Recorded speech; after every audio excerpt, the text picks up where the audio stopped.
And we get two opposing viewpoints on the estate tax that has been a key sticking point for many House Democrats. Republican Representative Kevin Brady of Texas and Democratic Representative Earl Pomeroy of North Dakota both join us from Capitol Hill. They both serve on the House Ways and Means Committee. Gentlemen, thank you for being with us. Hi, Judy. Now, Representative Pomeroy, it's our understanding that this compromise would mean a tax only on a very small, relatively small, 3,500 estates in the entire country. Why do you think it's unfair? Well, we think the agreement reached on the Senate side simply went too far in terms of basically taking out estate tax as a revenue item for this country. We prefer an approach taken in 2009, and that's what an amendment that will be considered on the floor would substitute in place of the Senate deal. In 2009, we had the smallest level of taxation on estates in 80 years. 99.8% of the estates in this country had no tax at all, and we believe that that's an appropriate way to resolve this thing. The Senate deal gives away, over 2 years, an additional $23 billion, just as you mentioned, to the wealthiest few families, at a time we're dealing with record debts and deficits and tremendous spending cuts ahead. Why would we want to devote $23 billion to the wealthiest few families in this country? Congressman Brady, given that, why do you think it should become law? Well, I think the death tax is wrong and as close to immoral a tax as we have. There's something wrong about family farmers, family-owned businesses working their whole life to build up a nest egg. Some of them working generations to do that.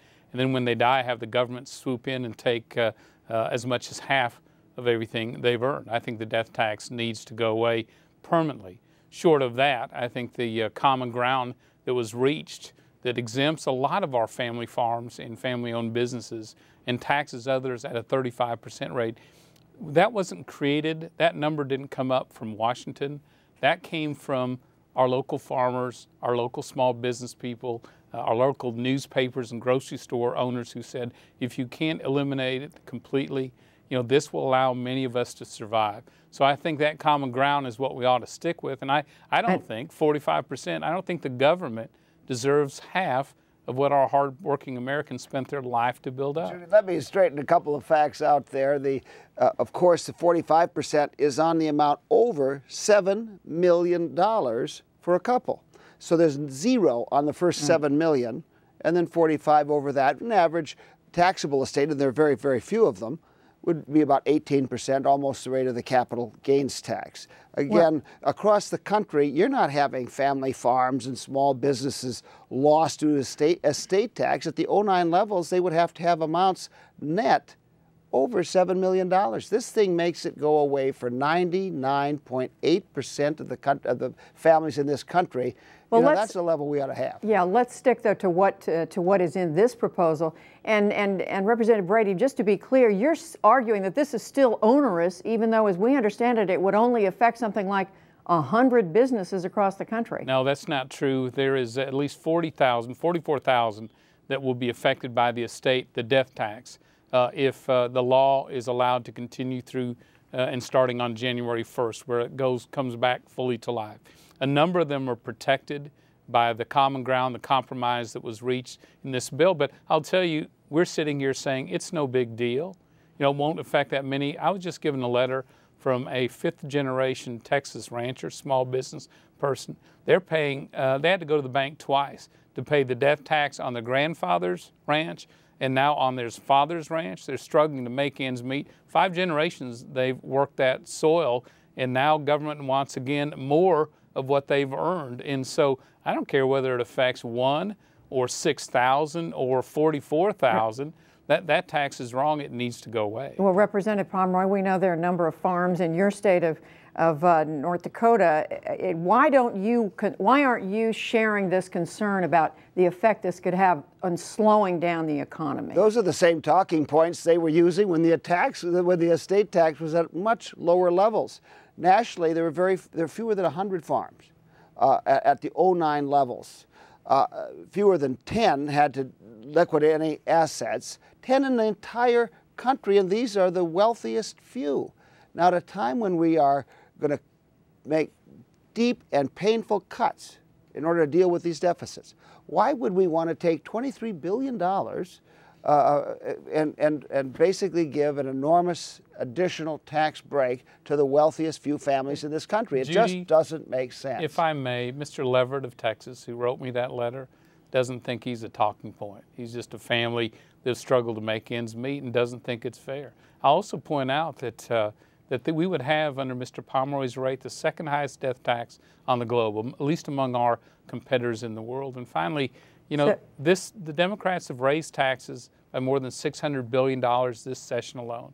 Not one dime went to reduce the deficit. In fact, all of it went to double the spending. So the truth is, I think government needs to start sacrificing by tightening its belt, balancing its budget, getting back in, living within its means. Let's not burden all of this poor spending decision in Washington. Why take it out on the backs of family-owned businesses and family farms? Here's what Kevin is saying. We need to tighten our belt, we need to cut wasteful spending, and we need to give a great big tax cut to the wealthiest few families in this country. It just doesn't make sense. Earl, we've ran this play before. I do want to ask Representative Pomeroy to pick up on that point you just made, though, that essentially you are saying that even the wealthiest shouldn't be asked to pay an extra amount.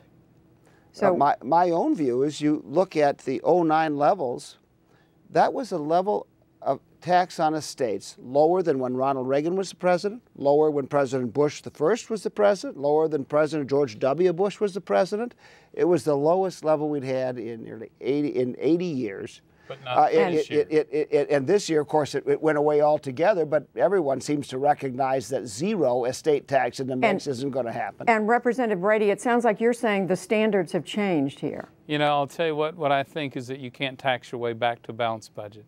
The government's, we're going to have to cut real spending. And by the way, that death tax, the proceeds of those families who've created businesses out of the garage, run up their credit cards, worked evenings, years and years to make ends meet, that's not the government money.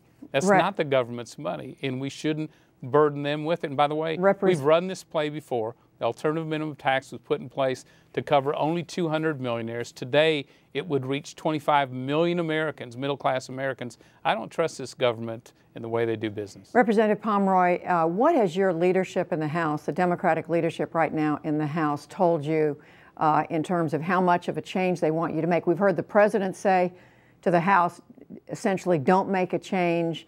The Senate Republicans have said if the House changes this in any way, they're going to reject it.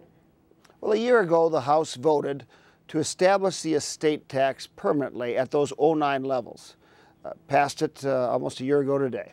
And we want to have an amendment vote on basically the same proposition. So we would substitute the 10 million exclusion for joint estates. Even if that means scuttling the whole thing? Well, at that point, we send it back to the Senate, and they have a decision to make. The Senate has a decision to make. Would they have taxes go up on everyone just because they want to take care of that little estate tax exposure for the wealthiest 6,600 families in this country? We think that we improved the package by making the amendment in order and approved. A short final comment from Mr. Brady. You made the point for me, Judy. This is a stalking horse for those who want to kill this bill, allow taxes to go up on January 1st, damage our economy, damage our families, damage our small businesses. We're going to fight hard against it.